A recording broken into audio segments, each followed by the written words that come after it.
A wedding on the brink of collapse, toxic friendships, and a battle for love. Can one couple overcome the odds and emerge stronger? Discover their journey of healing and resilience. The Friends Test. I've been with my fiancée for 4 wonderful years now, and let me tell you, it's been quite a journey. When we first started dating, I was introduced to her core group of friends, 2 guys and a girl, all of whom have been close to her since childhood. They seemed like fun people at first, but as time went on, I felt like I was always under a microscope. It was like I was taking a test that never ended.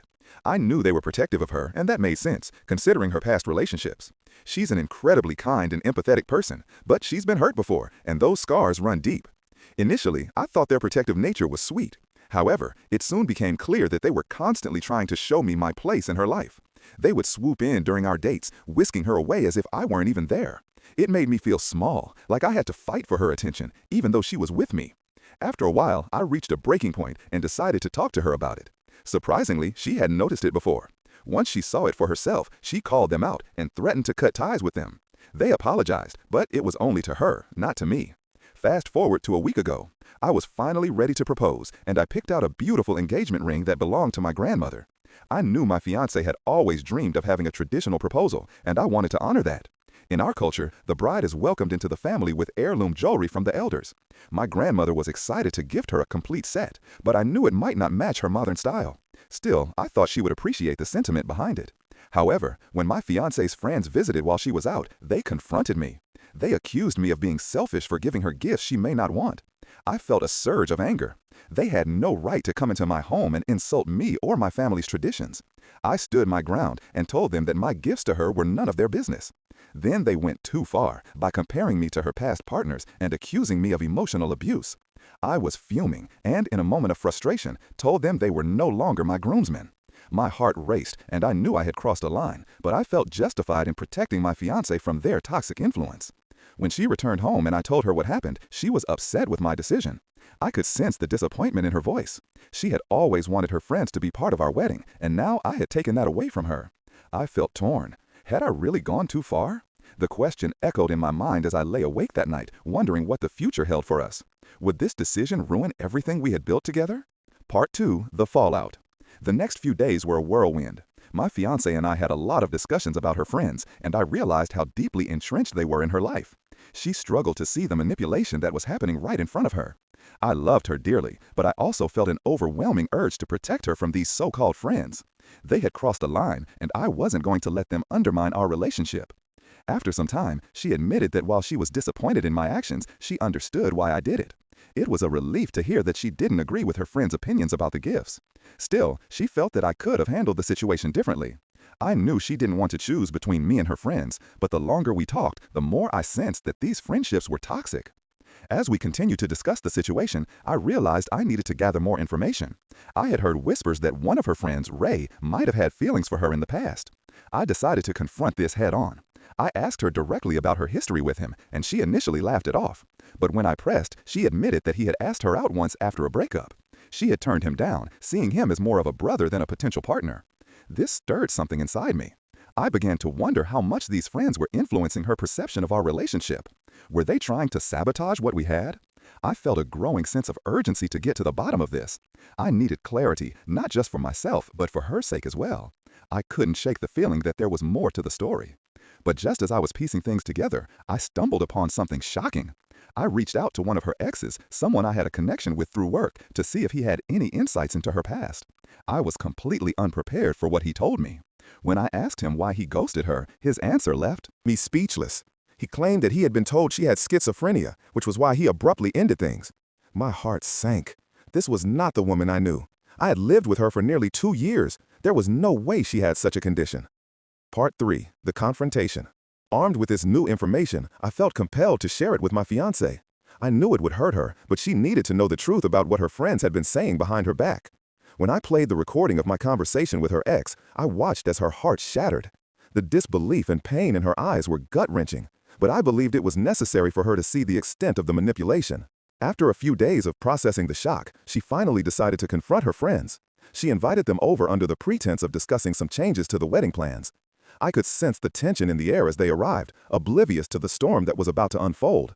I stayed in the background, ready to support her, but also anxious about how it would all play out.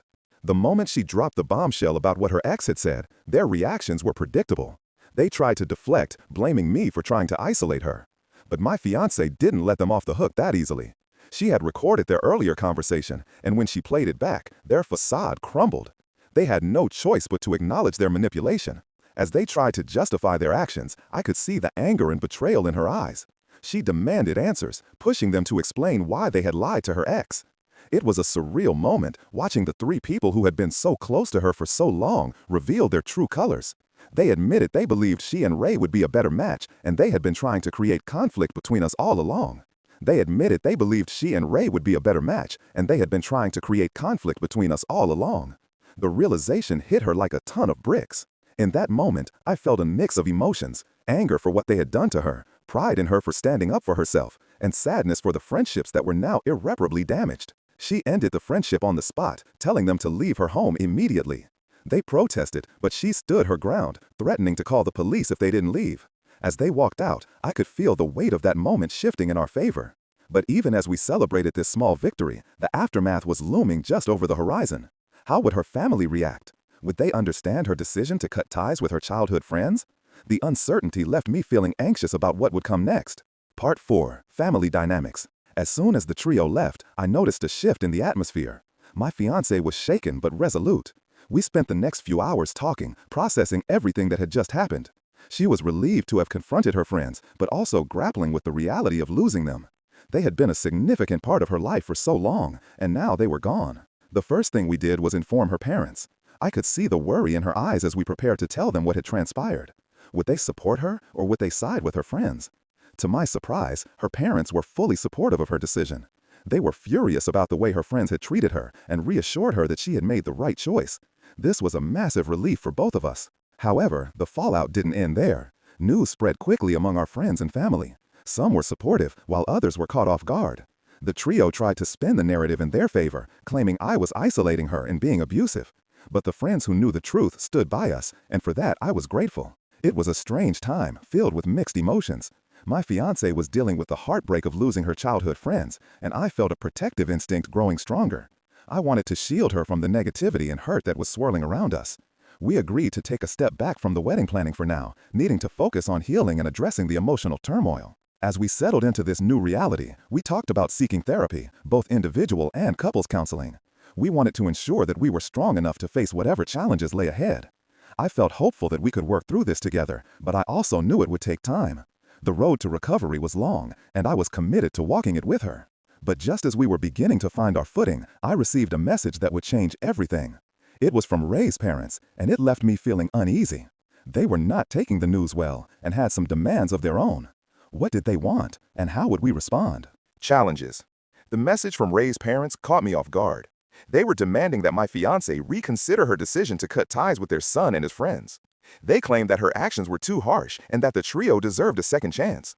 The audacity of their demand left me feeling furious and protective. How could they not see the harm their children had caused? We decided to talk about it openly. My fiancé was understandably upset, feeling like she was being pressured by people who didn't truly understand the situation. We discussed our options and agreed that we wouldn't be swayed by their demands. This was her life, and her happiness was the priority. As the days went on, the trio continued to bombard her with messages. They tried to manipulate her with guilt, claiming she was throwing away lifelong friendships. But she stood strong. We both knew that these friendships had been toxic for far too long, and it was time to put her well-being first. In the meantime, I reached out to a few mutual friends for support. They had all witnessed the way the trio treated me and were quick to rally around us. It felt good to know that we had a solid support system, even if it was challenging to navigate the situation with the trio's parents. One of our friends suggested we document everything that was happening, just in case things escalated further. It was a proactive approach, and I appreciated the foresight. We wanted to ensure we had evidence of the harassment, especially if we needed to consider legal options down the line. I felt a sense of relief knowing we were taking control of the situation, but it didn't erase the emotional toll it was taking on my fiancé. As she began individual therapy, I could see a change in her demeanor. She was processing her feelings and learning to stand up for herself more. It was empowering to watch her grow, even through the pain. But just when I thought we were making progress, her younger brother jumped into the fray, siding with her old friends. He believed they deserved a second chance, which only added to the chaos. How would we handle this new layer of conflict? Part 6. Moving forward. With her brother taking sides, I felt the tension rising again. It was like a storm brewing on the horizon. We had already dealt with so much, and now we were facing yet another hurdle. I could see how much this affected my fiancée. She was torn between her loyalty to her family and her need to protect herself from the toxicity of her past friendships. We decided to have an honest conversation with her brother. We wanted to explain our perspective, hoping to bridge the gap between him and us. It was a challenging discussion, but we managed to communicate our feelings without it turning into an argument. Surprisingly, he started to see our side, especially when we explained the extent of the manipulation that had taken place.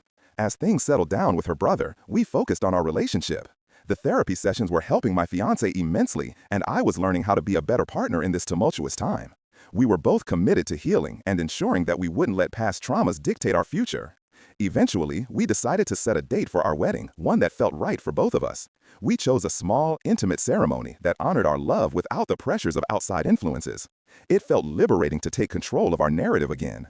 In the end, we emerged stronger and more united than ever. The toxic trio was no longer a part of our lives, and we were ready to embrace a new chapter together. We learned that while friendships can shape us, they don't define us. My fiancée was finally free to be herself, and I couldn't wait to celebrate our love with the people who truly mattered. Together, we were ready to step into our future, hand in hand, leaving the past behind.